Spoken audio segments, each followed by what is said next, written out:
Hello everyone, मैं हूं तेज शर्मा और आज हम बात करेंगे कुछ ऐसे फंड्स के बारे में जिन्होंने लास्ट ईयर में 50% से ज्यादा की रिटर्न्स दी हैं। जैसा कि हम सबको पता है, कोविड-19 हुआ, लॉकडाउन हुआ और जिसके चलते मार्केट में बहुत सी करेक्शंस भी हुई, जिस करके जो इफेक्ट भी पड़ा उनकी लोगों की इन्वेस्टमेंट पर। बट फिर भी कुछ ऐसे फंड्स हैं, धीरे धीरे रिकवरी भी हुई और कुछ ऐसे फंड्स हैं जिन्होंने पिछले साल में 50% से ज्यादा की रिटर्न्स दी हैं। तो अगर हम बात करें 50% से ज्यादा की रिटर्न्स, वो भी एक साल में, तो वो बहुत होती हैं।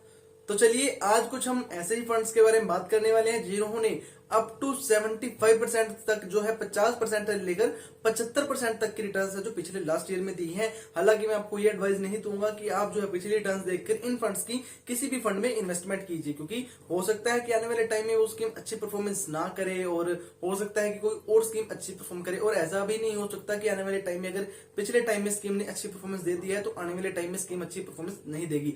बट फिर भी हमें अगर सेफ प्ले करना है तो ठीक से स्कीम्स के बारे में जानकर तभी इन्वेस्टमेंट करनी चाहिए। कभी भी पिछली रिटर्न्स देखकर जो है इन्वेस्टमेंट किसी भी स्कीम में नहीं करनी चाहिए।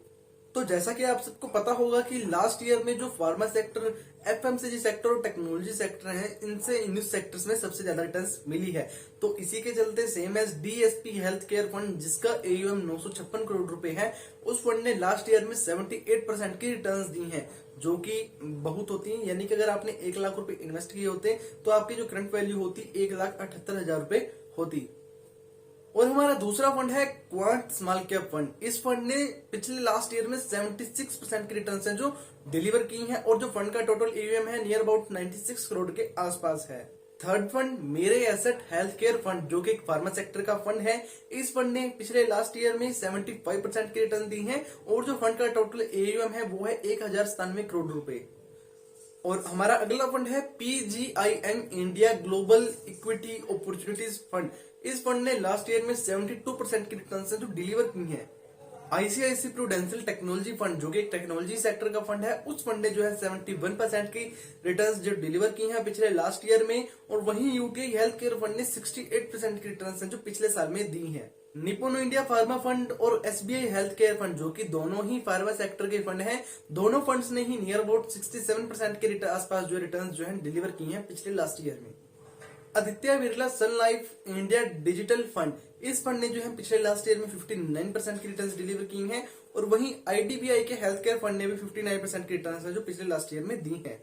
फ्रैंकलिन इंडिया टेक्नोलॉजी फंड, जो कि ये भी आईटी सेक्टर का फंड है, इस फंड ने 57% की रिटर्न डिलीवर की। और वही आदित्य बिरला सन लाइफ हेल्थ केयर फंड, जो कि इंटरनेशनल इक्विटी में भी इन्वेस्टमेंट करते हैं, इस फंड ने पिछले लास्ट ईयर में 55% की रिटर्न दी।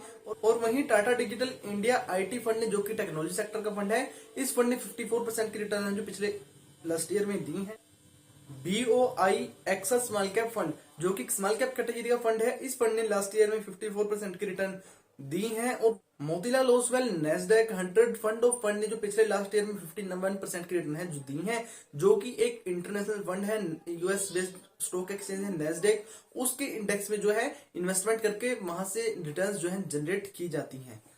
तो यही कुछ फंड थे जिन्होंने जो 50% से लेकर 78% तक की रिटर्न्स है जो इन्वेस्टर्स को दी हैं।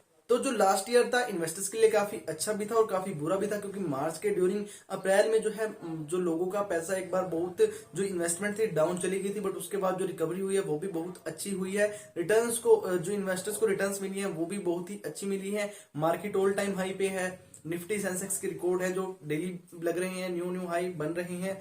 तो इसी के साथ जो है इन्वेस्टर्स जो म्यूचुअल फंड्स में इन्वेस्टमेंट करते हैं वो थोड़ा सेफली प्ले करें, सोच समझकर किसी भी फंड में किसी भी स्कीम में इन्वेस्टमेंट करें।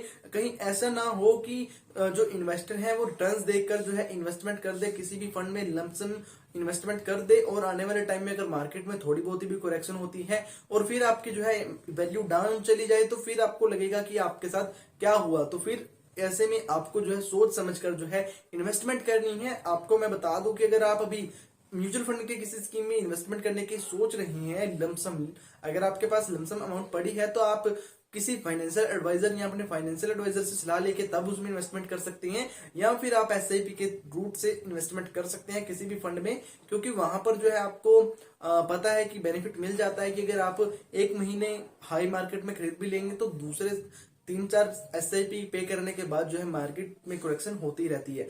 तो वहां पर जो है आपको ये बेनिफिट हो जाता है। बट अगर आप लमसम अभी इन्वेस्टमेंट कर देते हैं, और आपको बता दें कि जो म्यूचुअल फंड की स्कीम्स की एनएवी है वो भी अभी थोड़ी कॉस्टली आपको लगेंगी, तो इसलिए आप जो है सोच समझकर अपने फाइनेंशियल एडवाइजर से सलाह लेके इन्वेस्टमेंट कीजिए। और बात करूंगा यहीं पर, अगर वीडियो में दी गई इन्फॉर्मेशन आपको अच्छी लगी तो प्लीज वीडियो को लाइक कर दीजिए। और अगर आप अपना डीमेट अकाउंट ओपन करना चाहते हैं मोतीलाल ओसवाल, आईसीआईसी सिक्योरिटीज या फिर शेयर खान में, एस्प्रोसो में, किसी में भी अपना डीमेट अकाउंट ओपन करना चाहते हैं तो डिस्क्रिप्शन में दिए गए लिंक के द्वारा आप अपना डीमेट अकाउंट ओपन कर सकते हैं।